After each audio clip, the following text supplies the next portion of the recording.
ध्यान से सोचिए, अगर दुनिया का सबसे बड़ा युद्ध महाभारत कभी नहीं हुआ होता तो आज हमारी सभ्यता कैसी होती? क्या धर्म और अधर्म की परिभाषा वही रहती जो आज है? क्या श्री कृष्ण का गीता ज्ञान दुनिया तक पहुंच पाता? क्या इतिहास वही रूप लेता जो आज हमें दिखाई देता है? यह कहानी सिर्फ युद्ध की नहीं है, यह कहानी है न्याय, अन्याय, मानव स्वभाव, शक्ति, राजनीति और दिव्यता की एक ऐसी लड़ाई जिसने समय को बदल दिया। आज हम जानेंगे महाभारत क्यों हुआ, इसके पीछे असली कारण क्या थे और क्यों यह युद्ध ब्रह्मांड का सबसे बड़ा मोड़ बना। तो तैयार हो जाइए, क्योंकि यह यात्रा आपको हजारों साल पीछे ले जाएगी, जहां सिंहासन की भूख, दोस्ती की कसौटी, कर्तव्य, धर्म और कर्म एक भयंकर तूफान की तरह टकराए थे। एक, अधर्म का अतिरेक, युद्ध की अदृश्य शुरुआत। भारतीय शास्त्रों में कहा गया है, जब अधर्म बढ़ता है तो विनाश निश्चित होता है। महाभारत के समय यही हो रहा था। दुनिया में अत्याचार बढ़ रहा था, राजाओं में लालच और क्रूरता चरम पर थी, जनता भय और अव्यवस्था में जी रही थी। सत्य बोलने वाले कम थे, सत्ता ही लोगों का धर्म बन चुका था। राजाओं का एक ही लक्ष्य था, विस्तार, सत्ता और प्रभुत्व। धर्म पीछे छूट चुका था। इसी बढ़ते हुए अधर्म को समाप्त करने के लिए भगवान विष्णु ने कृष्ण के रूप में अवतार लिया। उनका जन्म ही एक संकेत था कि अब समय आ चुका है जब धरती का भार हल्का किया जाएगा। सत्ता और प्रभुत्व, धर्म पीछे छूट चुका था। इसी बढ़ते हुए अधर्म को समाप्त करने के लिए भगवान विष्णु ने कृष्ण के रूप में अवतार लिया। उनका जन्म ही एक संकेत था कि अब समय आ चुका है जब धरती का भार हल्का किया जाएगा। दो, दुर्योधन का गर्व, नफरत और जिद, महायुद्ध की असली जड़। यदि एक शब्द में युद्ध का कारण बताया जाए तो वो शब्द है दुर्योधन। दुर्योधन धृतराष्ट्र का सबसे बड़ा बेटा, बचपन से पांडवों से ईर्ष्या करता था, लेकिन उसकी ईर्ष्या सामान्य नहीं थी। यह ईर्ष्या धीरे धीरे नफरत बनी, फिर क्रोध बनी और आखिर में विनाशकारी अहंकार में बदल गई। उसे लगता था कि हस्तिनापुर सिर्फ मेरा है, पांडव तो हमारे सेवक हैं। पांडवों की प्रतिभा, लोकप्रियता, युद्ध कौशल और सबसे बढ़कर जनता का विश्वास दुर्योधन को अंदर ही अंदर खाए जा रहा था।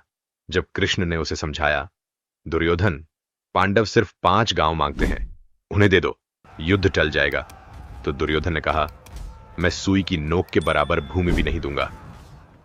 यहीं से तय हो गया कि युद्ध अब अटल है। 3, द्रौपदी का चीरहरण, वह क्षण जब धर्म रो पड़ा। महाभारत में एक घटना है जिसने पूरे ब्रह्मांड को हिला दिया।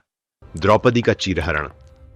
जुआ खेला गया, धोखे से खेला गया और पांडव एक एक करके सब हार गए। जब दुर्योधन के आदेश पर दुःशासन ने द्रौपदी को सभा में खींचा तो यह सिर्फ एक स्त्री का अपमान नहीं था, यह संपूर्ण स्त्रीत्व का अपमान था। सभा में भीष्म चुप थे, द्रोणाचार्य चुप थे, विदुर असहाय थे, धृतराष्ट्र अंधा था, मन और शरीर दोनों से, और सारे महारथी अपनी अपनी मर्यादाओं में बंधे बैठे थे। द्रौपदी ने पूछा, धर्म कहां है, न्याय कहां है? क्या इस सभा में कोई पुरुष नहीं बचा? लेकिन कोई जवाब नहीं आया। द्रौपदी ने कृष्ण को पुकारा और कृष्ण ने चीर को अनंत कर दिया। उसी क्षण कृष्ण ने मन में तय कर लिया, अब अधर्म का अंत युद्ध के बिना संभव नहीं। यह घटना महाभारत की आत्मा है और इसका दर्द पूरे युद्ध में गूंजता है। 4, पांडवों को खत्म करने की कौरवों की साजिशें। दुर्योधन का उद्देश्य केवल सिंहासन नहीं था, वह पांडवों का अस्तित्व ही मिटाना चाहता था। कौरवों ने कई बार पांडवों को मारने की कोशिश की। लाक्षागृह की आग, जहां उन्हें जलाकर मार देने की योजना बनी। भीम को जहर देकर नदी में फेंकना, लेकिन भीम बच गए और भी शक्तिशाली बनकर लौटे। वनवास के दौरान हमला कई बार हथियारों से मारने के प्रयास हुए। राजाओं को उकसाना ताकि पांडव हमेशा संघर्ष में फंसे रहें। जब कोई पक्ष बार बार आपके विनाश की कोशिश करे तो युद्ध एक कर्तव्य बन जाता है। 5, पांडवों की महानता और कौरवों की ईर्ष्या। पांडव सिर्फ युद्ध में नहीं, धर्म, ज्ञान, करुणा और न्याय में भी श्रेष्ठ थे। युधिष्ठिर सत्य का पालन करता, भीम अद्वितीय शक्ति वाले, अर्जुन श्रेष्ठ धनुर्धर, नकुल सहदेव रूपवान और बुद्धिमान। जहां पांडव सम्मान कमाते जा रहे थे, वहीं दुर्योधन का डर बढ़ रहा था कि एक दिन सिंहासन मेरे हाथ से ना निकल जाए, इस असुरक्षा ने ही महाभारत की आग को और भड़काया। 6 भीष्म, द्रोण, कर्ण, योग्य पर अधर्म का साथ। कौरवों के पास 3 ऐसे योद्धा थे जिनके होने से पांडवों को युद्ध का भय था। भीष्म प्रतिज्ञा के बंधन में दुर्योधन की ओर खड़े रहे। द्रोणाचार्य राजकीय कर्तव्य के कारण कौरवों की सेना में आ गए। कर्ण दुर्योधन के उपकार के बोझ में उसके हर अन्याय को सही मान बैठे। महाभारत हमें यही सिखाता है, अधर्म के पक्ष में खड़े होने से महानता भी खून में डूब जाती है। 7 पृथ्वी का भार उतारना, सबसे गहरा आध्यात्मिक कारण। शास्त्र बताते हैं कि पृथ्वी देवी ने देवताओं से कहा था, अत्याचारी, पापी और शक्तिशाली असुरों का बोझ मेरे ऊपर असहनीय हो गया है।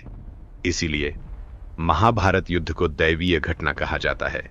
कौरवों की विशाल सेना में कई योद्धा असुरों के पुनर्जन्म बताए गए थे। महाभारत का युद्ध उन असुर शक्तियों का अंत करने का माध्यम था।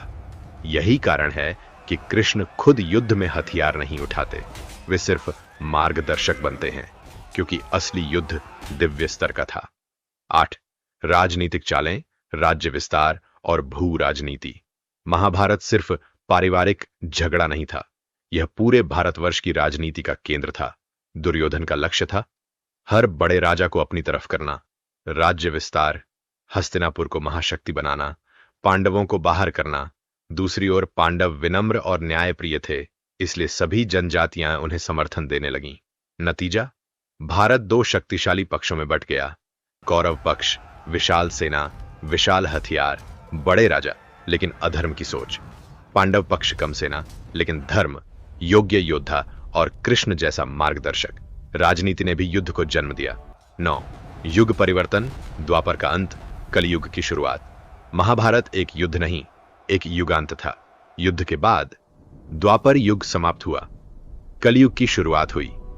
राजाओं की शक्ति कम हुई, ज्ञान और सत्य धीरे धीरे कमजोर होने लगे। 10 मानवता को शिक्षा देने के लिए। व्यास जी ने महाभारत सिर्फ कहानी नहीं, मानवता को चेतावनी देने के लिए लिखी। इस युद्ध ने सिखाया, अहंकार विनाश का मूल है, ईर्ष्या दोस्ती, परिवार और राज्य को तोड़ देती है। स्त्री का अपमान पूरे समाज को खत्म कर सकता है। धर्म का साथ देने वाला ही विजयी होता है। मित्रता कभी गलत को सही नहीं बना सकती, अन्याय के खिलाफ खड़ा होना ही धर्म है। महाभारत इसलिए हुआ ताकि आने वाली पीढ़ियां मानव स्वभाव की कमजोरियों को समझ सकें। महाभारत क्यों हुआ? सभी कारणों को जोड़ने पर एक ही जवाब मिलता है, धर्म की रक्षा और अधर्म का विनाश करने के लिए। अगर द्रौपदी का अपमान न हुआ होता, दुर्योधन का अहंकार नियंत्रित होता, भीष्म और द्रोण धर्म का साथ देते, राजनीति में संतुलन होता, तो शायद युद्ध टल जाता। लेकिन इतिहास को बदलना था, कृष्ण को गीता देनी थी, युग बदलना था, अधर्म को मिटना था, युद्ध होना ही था, और हुआ इतिहास का सबसे महान युद्ध।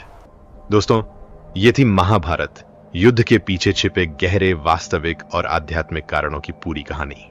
अगर आपको यह वीडियो जानकारी पूर्ण लगा हो तो लाइक करें, शेयर करें। मिलते हैं अगले वीडियो में एक नई सच्ची कहानी के साथ। धन्यवाद।